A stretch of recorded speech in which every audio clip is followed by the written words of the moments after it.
శుక్లాంబరధరం విష్ణుం శశివర్ణం చతుర్భుజం ప్రసన్నవదనం ధ్యాయేత్ సర్వవిఘ్నోపశాంతయే. గురుర్బ్రహ్మ గురుర్విష్ణుః గురుర్దేవో మహేశ్వరః గురుసాక్షాత్ పరబ్రహ్మ తస్మై శ్రీ గురవే నమః. శ్రీమాత్రే నమః. ఓం శ్రీ శివాయ గురవే నమః. వ్యాసాయ విష్ణురూపాయ వ్యాసరూపాయ విష్ణవే నమో వై బ్రహ్మనిధయే వాసిష్ఠాయ నమో నమః. శివపుర వర్ణనము. సూతుడిట్లనను, బ్రహ్మ యొక్క స్థితికాలం క్షీణించగా అప్పుడు ఆ పరం యొక్క చివర ప్రభువై స్వయంభువైన బ్రహ్మ యొక్క ప్రత్యాహారమును చెప్పెదను. ఈశ్వరుడు విశ్వమును ఆధ్యాత్మికముగా మిక్కిలి సూక్ష్మంగా చేయ విధం చెప్పెదను. ప్రత్యాహారమును మొత్తముగా వ్యక్తము అవ్యక్తములను మింగును. అనుకల్పములలో కల్ప సంక్షయం పూర్ణం కాదు. ఎవ్వనికి నీ ప్రత్యక్షం కాని మహాభయం వచ్చి పడును. పశ్చిమ మనవు అనుద్రమము యొక్క అంతం వచ్చును. కలియుగం అంతమున ఆ క్షణమున జగం క్షీణించును. అప్పుడు సంహారం చెప్పబడను. అప్పుడు సంప్రోక్షణం జరగగా ప్రత్యాహారం రాగా ఆ ప్రత్యాహారమున భూత తన్మాత్రలనగా శబ్దస్పర్శ రూపరస గంధముల సంక్షయం జరుగును. మహదాది విశేషాంత వికారం యొక్క సంక్షయం జరుగును. స్వభావంగా చేయించబడి ప్రతి సంచరము మరలా ప్రవర్తిల్లును. అప్పుడు జలముల ముందు భూమి యొక్క గంధగుణములు మింగును. గంధము ఉపసంహరించబడిన భూమి ప్రళయత్వమును కలుగజేయును. గంధ తన్మాత్ర జలములో ప్రవేశించగా భూమి జలస్థితిని పొందును.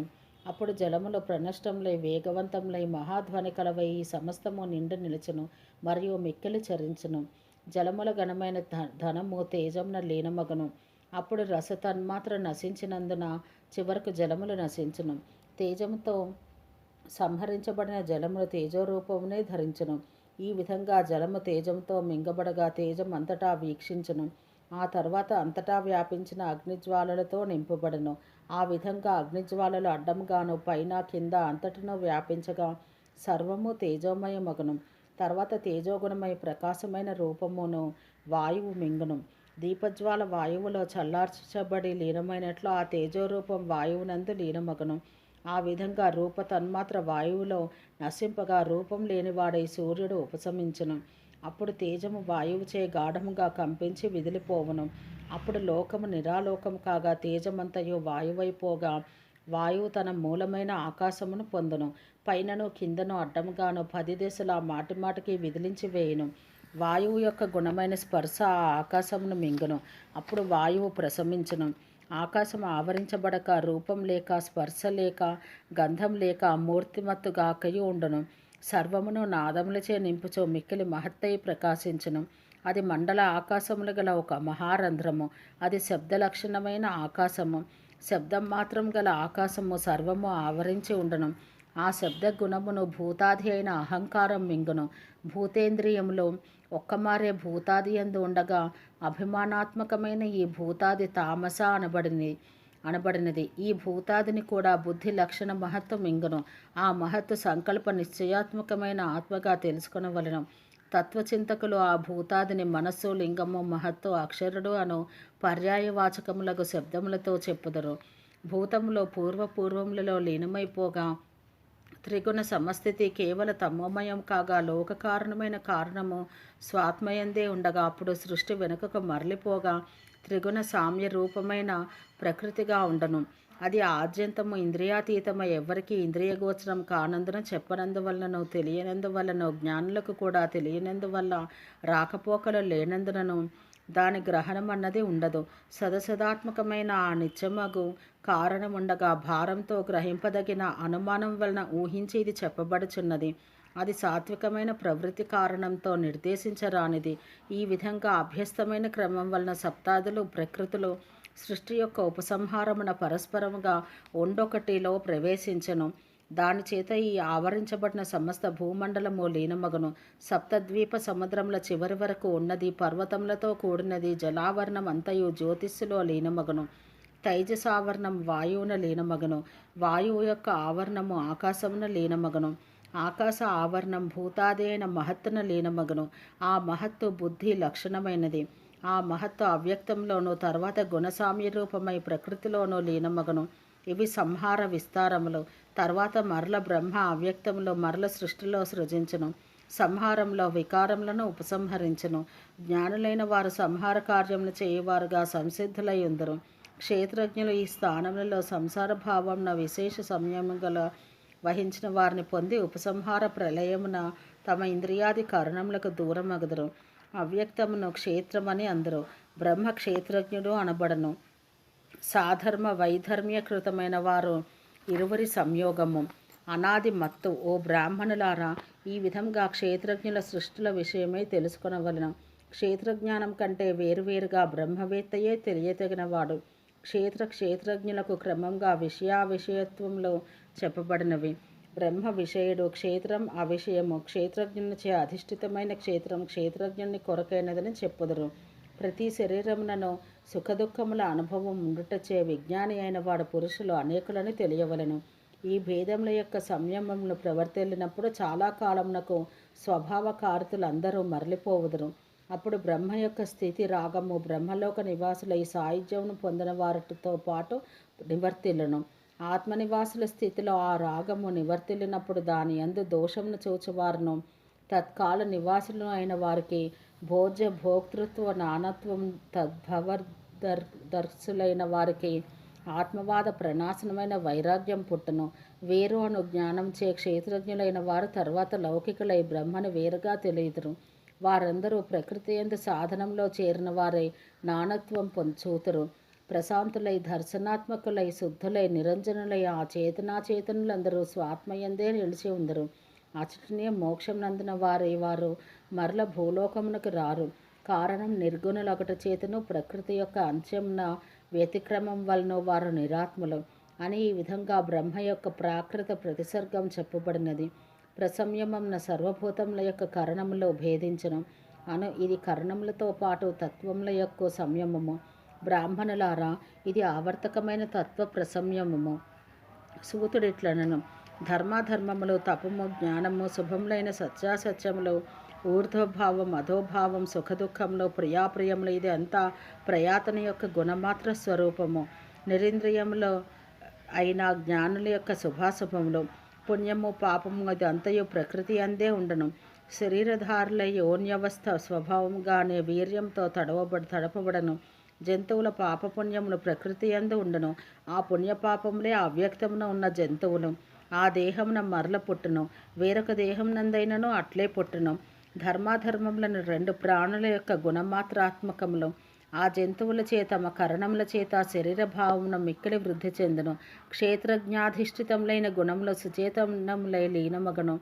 సృష్టి యందును ప్రతి సృష్టి యందును సంసారమునను జంతువులు తమ కరణములతో సంయోగం చెందెదరు, వియోగం చెందెదరు, సంచరింతరు. సాత్వికములు, తామసములు, రాజసములు అను మూడు విధములైన వృత్తులు గుణమాత్రములై పురుషాధిష్ఠితములై మూడు విధములుగా ప్రవర్తిల్లును. ఊర్ధ్వమున దేవాత్మకమైనది సత్వము, అధోభాగాత్మకమైనది తమము. ఆ రెంటికి నీ ప్రవర్తకం మధ్యన ఈశ్వరుని తిప్పునది రజము అని ఈ విధంగా మూడు గుణములు ప్రవాహ గుణరూపములై మార్పు చెందుచూ తిరుగుచుండును. జ్ఞాని అయిన వాడు సర్వప్రాణుల లోకములలో దుష్కృత్వం చేయరాదు.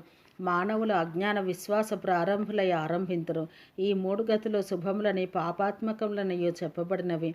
తమస్సుతో తిరస్కరించబడినందున ప్రాణి నిజమును తెలియదు. అందువల్ల కానిదానినైనా అయినదానిగా చూచినందున అతడు తర్వాత మూడు విధములుగా బంధించబడను. ప్రాకృత బంధం చేతను, వైకారిక బంధం చేతను, దక్షిణలను మూడవ బంధంతోనూ బంధించబడిన వాడై మిక్కిలి తిరిగి వచ్చును అను ఈ మూడును అజ్ఞాన హేతుకములైన బంధములని చెప్పబడినవి.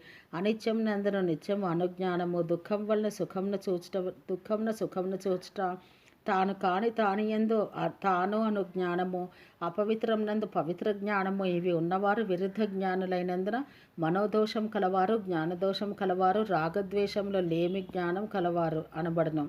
అజ్ఞానం తమస్సునకు మూలము. కర్మద్వయ ఫలరూపమైనది రజస్సు. కర్మం వల్ల పుట్టిన పునర్జన్మతో శరీరం ధరించుట మహాదుఖమును కలుగజేయును.